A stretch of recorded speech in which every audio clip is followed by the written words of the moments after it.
Alam mo ba, nahuhulihin ka ng LTO officer kung mali ang restriction code o driver's license code mo? Halimbawa, nagmamaneho ka ng tricycle pero pang motor lang pala ang nakalagay sa lisensya mo. O kaya naman nagmamaneho ka ng van pero pang kotse lang pala ang nasa driver's license code mo. Ayon sa Administrative Order number 2014-01 na mula sa DOTR, kailangan mo magbayad ng 3,000 piso kung mahuli ka ng officer na nagmamaneho gamit ang maling restriction code o driver's license code.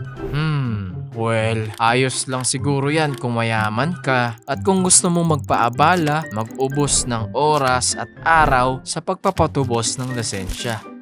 Ang malala pa nito, pwedeng ma-impound ang dala mong sasakyan dahil technically, nagmamaneho ka na rin ng walang lisensya. Driving without a license, kumbaga. Bakit? Dahil hindi ka naman qualified mangbaneho ng tricycle o van kung wala kang restriction code o driver's license code para rito. Tandaan na ang pagmamaneho ng may maling driver's license code o DL code ay may multa na 3,000 piso, impound ang sasakyan mo at hindi ka na rin makakakuha ng 10-year validity ng driver's license dahil sa demerit record mo. Grabe ano? Kaya ngayon pa lang sana, iwasan agad natin yan. At alamin natin ang katumbas ng lumang restriction codes papunta sa bagong driver's license codes. Parehas lang ba ang dalawa? O kailangan mo pang magdagdag ng bagong driver's license code o DL code? Iyan ang ipapaliwanag natin sa video na ito.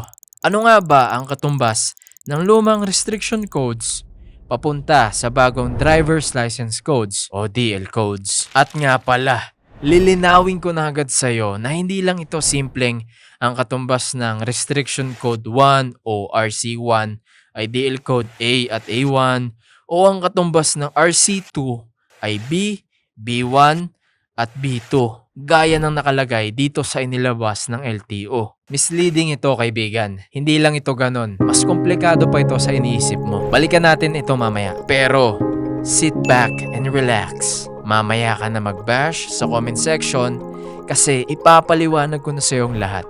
Simulan natin sa Restriction Code 1 o RC1. Magkaiba ang kalalabasan kung ang hawak mo ay professional o non-professional driver's license.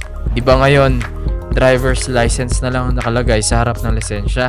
Pero hindi ibig sabihin na tinanggal na yung klasifikasyon ng pro at non-pro. Kung professional ka dati sa lumang sistema, pro ka pa rin sa bagong sistema.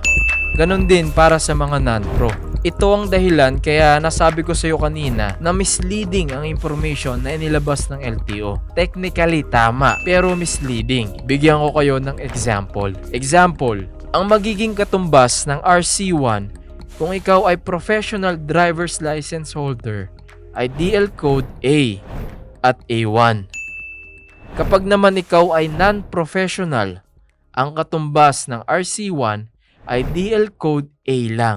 Malaki ang diferensya ng dalawa. Sana ay naliwanagan kayo kasi misleading talaga ito at dapat nililinaw ito ng LTO. Dahil baka akalain ng iba na kung dati ay RC1 o Restriction Code 1 ang gamit nila ay pwede pa rin sila makapagmaneho ng tricycle. O kung Restriction Code 2 o RC2 naman ang gamit nila ay pwede pa rin sila makapagmaneho ng van. Sa bagong DL system o Driver's License Code System, kailangan mong applyan ng specific Driver's License Code para makapagmaneho ng tricycle o van o kahit anong klaseng sasakyan. Tandaan, may specific DL code o driver's license code para sa lahat ng klase ng sasakyan. Yan ang bagong driver's license code system kumpara sa restriction code system o RC system.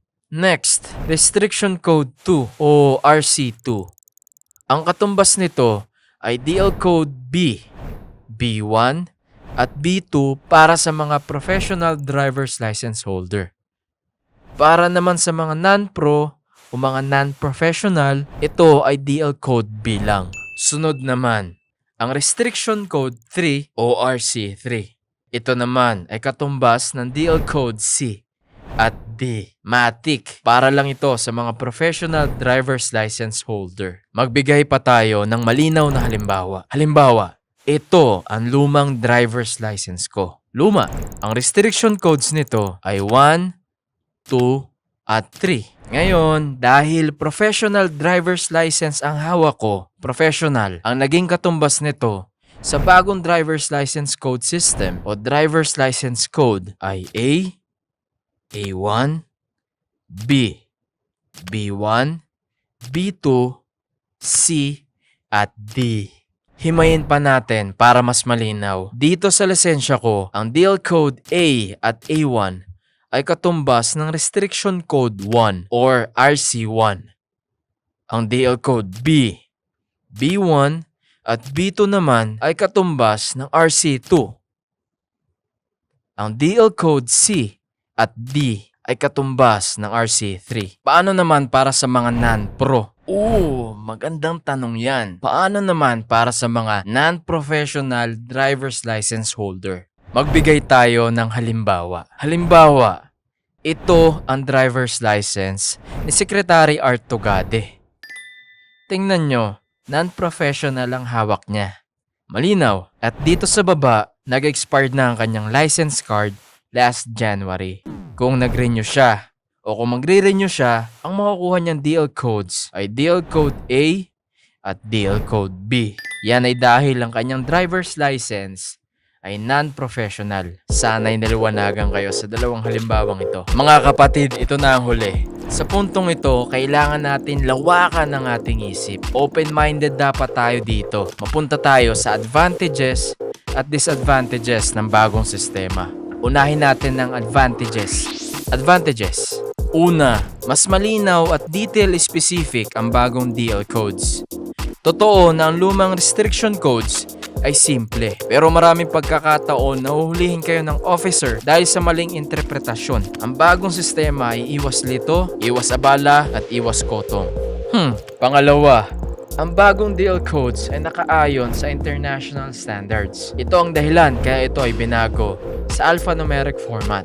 Kung makikita nyo ang lisensya sa Europe, kamukha na rin ang lisensya natin. Para kapag pumunta tayo sa Europa, hindi na tayo malilito. Yun ay kung makakapunta tayo doon. In all seriousness, pangatlo at panghuli, may bagong polisiya ang LTO. Ibig sabihin, buhay pa ang ahensya. Para sa akin, magandang sinyalis yan dahil inaayos nila ang mga policies sa Land Transportation Office. Pero sana naman, ayusin muna nila ang mga polisiya bago nila ilabas sa publiko o sa masa.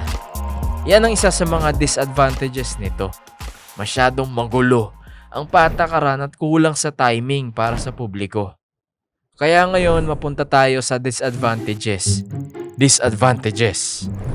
Una, syempre dahil may bago rin na dapat aralin. At para sa karamihan, sakit ito sa ulo. Totoo naman, halimbawa marunong ka magmaneho ng motor, kotse, at ang trabaho mo ay truck driver. Kailangan aralin mo ang mga bagong DL codes, bawat isa na pwede mong imaneho para maging pamilyar ka dahil kukuha ka ng mga specific seminars at exams para rito. Speaking of exams, pangalawa, ang pagdadagdag ng DL codes ay may kaakibat na singil at kinakailangang edukasyon. Maghanda ng sapat na pera at kaalaman kung balak mong magdagdag ng DL codes. Pera na naman to. Anyway, ang pinakamalala, pangatlo, kulang sa information drive ang Land Transportation Office. Halos itong information lang na ito ang available na technically misleading pa. At ilang mga seminars lang ang source ng credible information. Paano naman ang masa? Kailangan pa ba nila mag-seminar uli? Aasa na lang ba sila sa mga YouTubers? Kung gano'n naman pala, di i-like mo naman ang video na ito kung nagustuhan mo.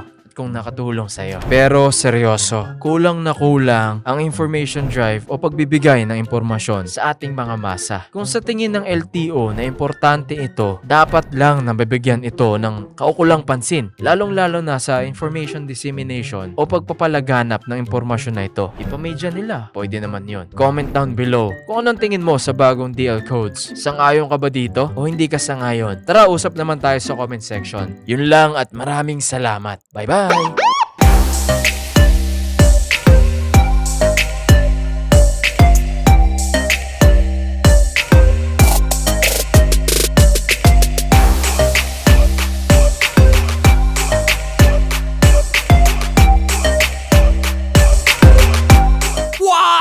Stop it right now!